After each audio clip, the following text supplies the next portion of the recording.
संविधान दिवस पर देखो लड़की क्या बोली है, ध्यान लगा के सुनिए पहले ध्यान से। चाहिए जहाँ उबला हो ऐसा खून चाहिए, ये आसमां तो आएंगे जमीन पर, बस इरादा में जीत की बूंद चाहिए। ये आसमां तो आएंगे जमीन पर, बस इरादा में जीत की बूंद चाहिए।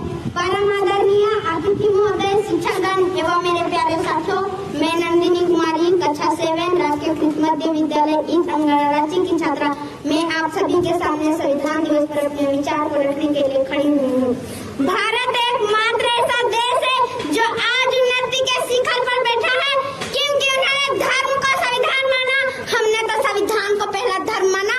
किसी भी जाति का छात्र हो, वह सबके साथ में बैठकर पढ़ सकता है, खेल सकता है और पानी भी पी सकता है। माननीय वाणी में अपने वक्तव्य को प्रारंभ करने से पहले इस सभा से प्रश्न पूछना चाहूंगी, वह कौन सी ऐसी चीज है जिन्हें हम देख सकते हैं पर छू नहीं सकते? महोदय, 1947 में क्या गया था?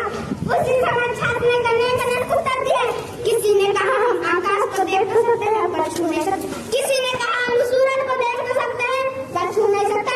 लेकिन उसी कक्षा के बाहर खड़ा होकर पढ़ने वाला छात्र डबडबाई आंखों को लेकर खड़ा हुआ और बोला, मैं प्यास से तड़प के मर भी रहा हूँ, लेकिन इस घड़े को पानी को देख तो सकता हूँ पर छू नहीं सकता और पी नहीं सकता, क्योंकि मैं एक अछूत जाति का हूँ। और वह अछूत जाति का छात्र बल्कि कोई और नहीं, संविधान के निर्माता डॉक्टर बाबा साहेब भीमराव अम्बेडकर जी थे।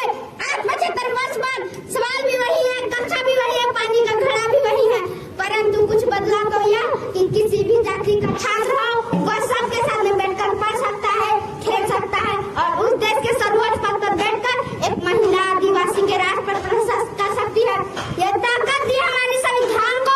जब बात आई अधिकारों पे, संविधान हमारी रक्षा करी है। फिर वो आईपीसी की धारा 377 में जिनसे कंट्रीमैन समाज के लोग हैं, श्रीकांत बोले दिव्यांग जनों के लिए शिक्षा का अधिकार है, ठीक वैसे ही महिलाओं के लिए दहेज प्रथा की वजह संविधान ने एक रक्षा कर एक सूत्र बांधने का कार्य किया है। मान्यवादी भारत की लोकतंत्र यात्रा बहुत लंबी रही है।